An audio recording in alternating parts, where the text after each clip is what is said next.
Hi folks, Tacitus Today, your pushback channel, and thank you for joining this audio live stream. In this essay, I'd like to talk about what represents a servant class, as distinct from things like slavery, for example, but a servant class.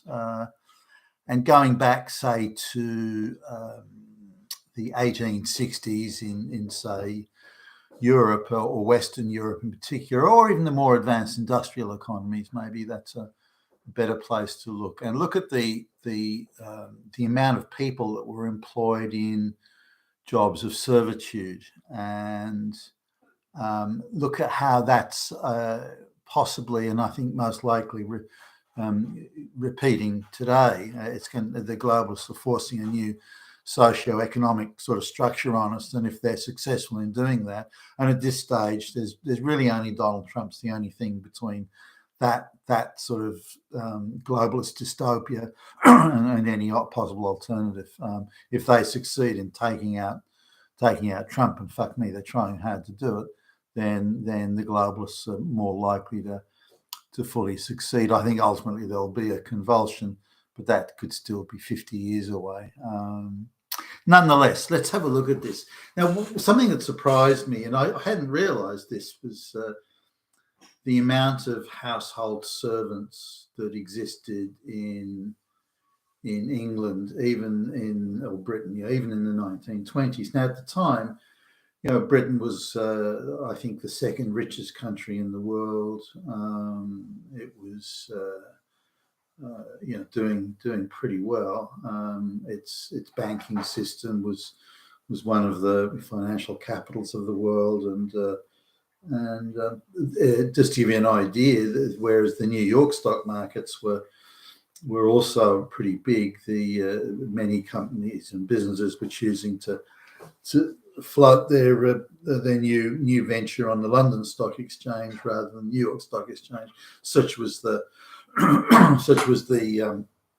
size and power of the British economy back in the time, and for other things like insurance and so on. So in spite of having the second richest economy in the world, and only a few years previously having had the richest economy in the world, there was still a huge servant class there that and I hadn't realised it was so big, that even households of what you would think would be fairly modest means could have a number of servants. Now, here's for example, here's a local church vicar, so hardly a rich man, and the vicarage has a maid, a cook, a gardener, and someone like a part-time person that comes in that does what we'd call the handyman type work. So three and a half servants in a place that's really, you wouldn't call them wealthy by any stretch. Now, eventually, particularly with the household gadgets and the electronics sort of revolution, as it was called, the need for servants was reduced, in as much as you could buy a lot of machines to do. So somebody in the kitchen cooking all day, for example, you didn't really need that. And with lawn mowers and all sorts of things like that, you didn't need gardeners, or you didn't need them as often, or certainly didn't need them as full-time. But these people were full-time employees. They lived in the house, so they typically, at least, they lived in the house so your house had to be decent enough size, and you have like a separate quarters for the servant class. They were paid probably a quarter to a third of the minimum wage, because most of their wage was taken up in what was considered food and accommodation. They would eat the leftovers that their employers didn't eat for food. They didn't cook anything themselves. They only ate the leftovers. And if there weren't any leftovers, or weren't much, then that was just too bad. So they lived a fairly austere existence accordingly. They were given uniforms to wear. They would do the washing up and the laundry and everything. All the household chores would be done by them, and the owners would concentrate on, their employers would concentrate on whatever they did, reading classics or something like that. But these people I don't know if they could have made, they were professional servants. That was what they did. And if some disaster befell the household, they would go and try and find another servitude gig somewhere else. They didn't exist as autonomous people with their own employment, their own property, their own career prospects, nothing like that. So their accommodation and food, everything was dependent on their employers. Now, I thought, well, there's going to be a few people, but I didn't realize until quite recently. I was doing some research on something else and saw how I always presumed the wealthy people had servants. That wasn't in doubt or up for debate. But I was surprised how many people had servants who weren't really well off. Now you see this idea of servants. Now the servants, whether we look at it, the au pair girl or the live-in nanny or something. So there's just a couple of people that I know. He's like a computer programmer. She's a mid-level executive in the bank. But in order to pull the money in that they need to live the lifestyle that they want, they both have to work at these jobs, both high stress jobs, which they don't seem to cope so well with. But they have I think it's 2 children, and so they have to employ a live-in nanny. So they've got a student who studies part-time online or something like that at some open university. And they employ the nanny, but the nanny's paid a pittance, but she lives in the house, and so her food and accommodation, and also she's an overseas student, so she gets to stay and study in the country of her choice, or wherever she can get into a college, I suppose. And then the owners of the household feed and accommodate. Now, if you look at the relative cost of food and accommodation today, energy, things like that, then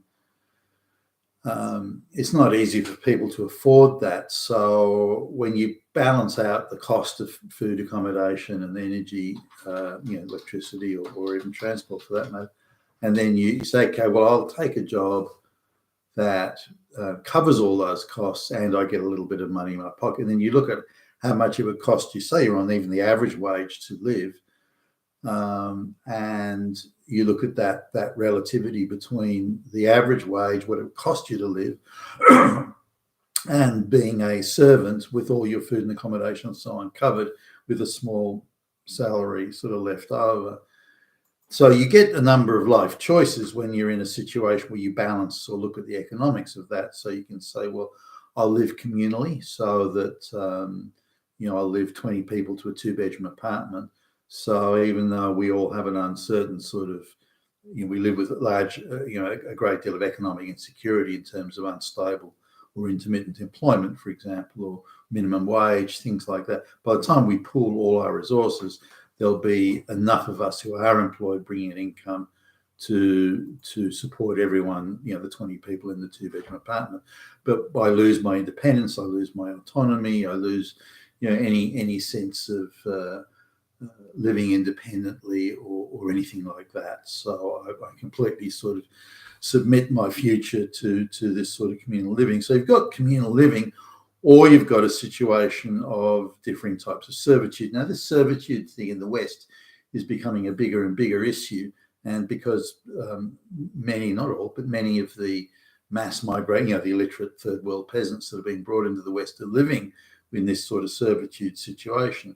And they're being brought out from India and China and places like that, the Middle East. And they're being placed in, again, 22 2-bedroom apartments, and their wage, even though it might be the minimum wage, technically, it's most of it is being consumed in accommodation costs and food and transport that their employers are putting on. But effectively, they're servants. They're not autonomous people earning a living and making money independently. That they are completely dependent on their employer for accommodation and so on. And again, they have to live communally, or the employer forces them to live communally. But if they went out and got the minimum wage, they would probably still have to live communally.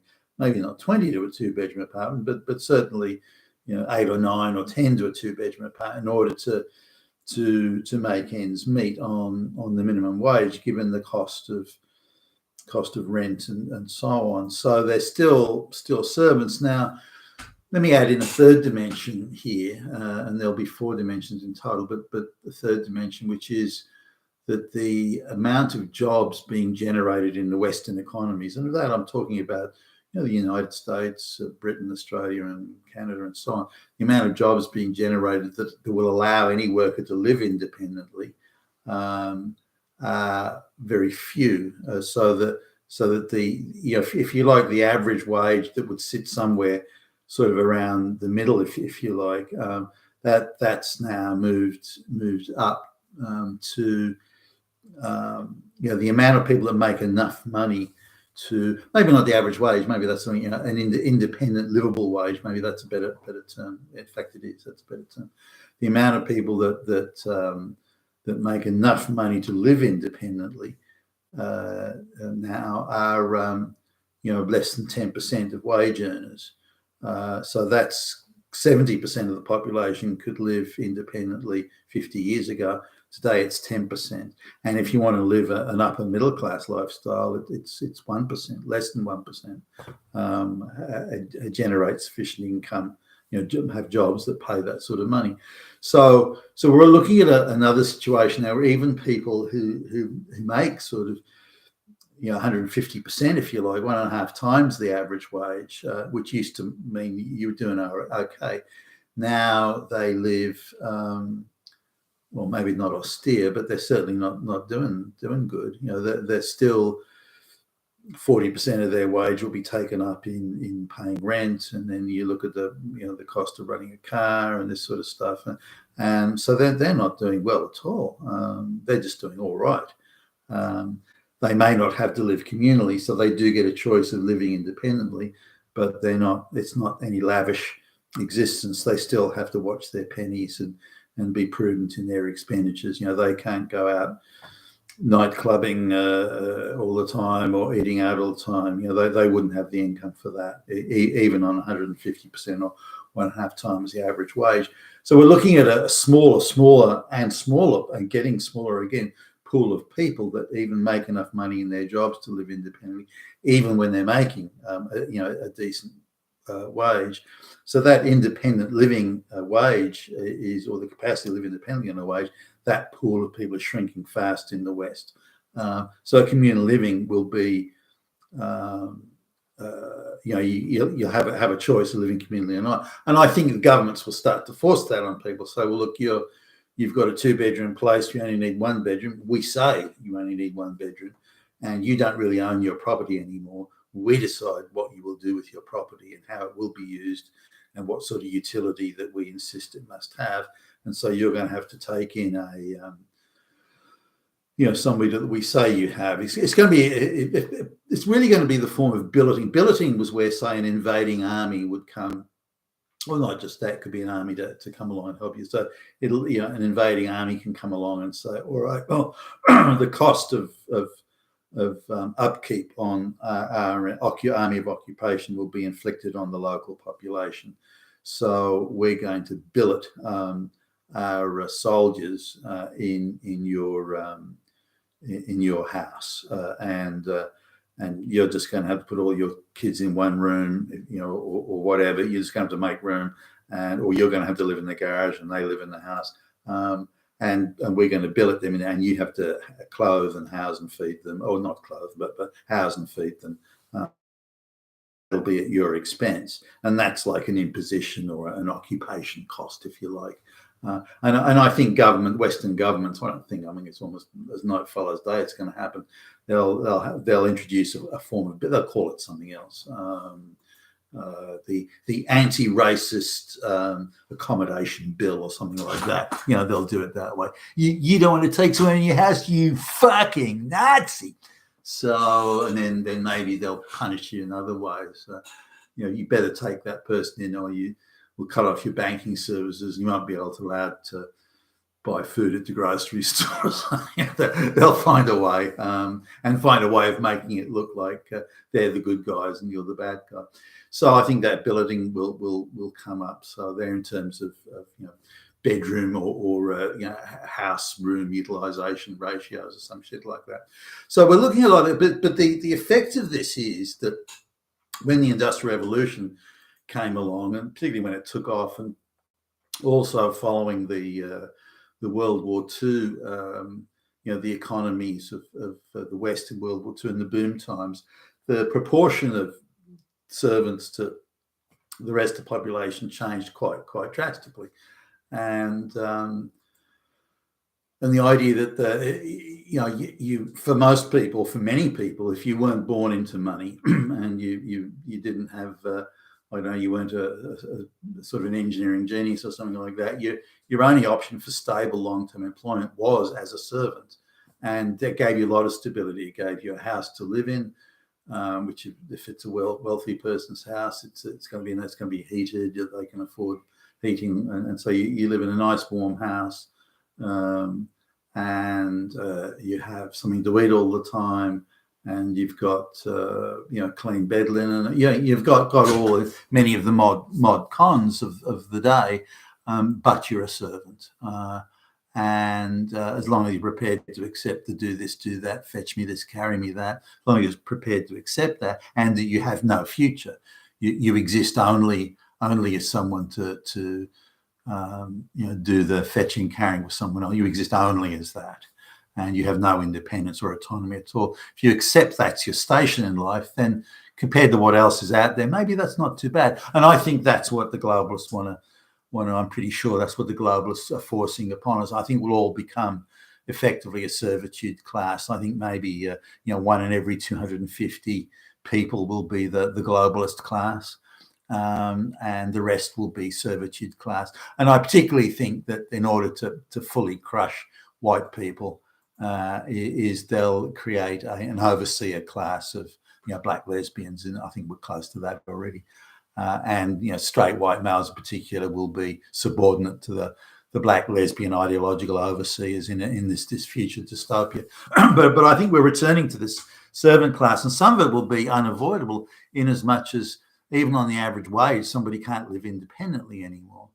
And the idea of being a servant to the globalist masters and overlords will be the only way of getting stable employment, and you know, being able to put a roof over your head and put food on the table.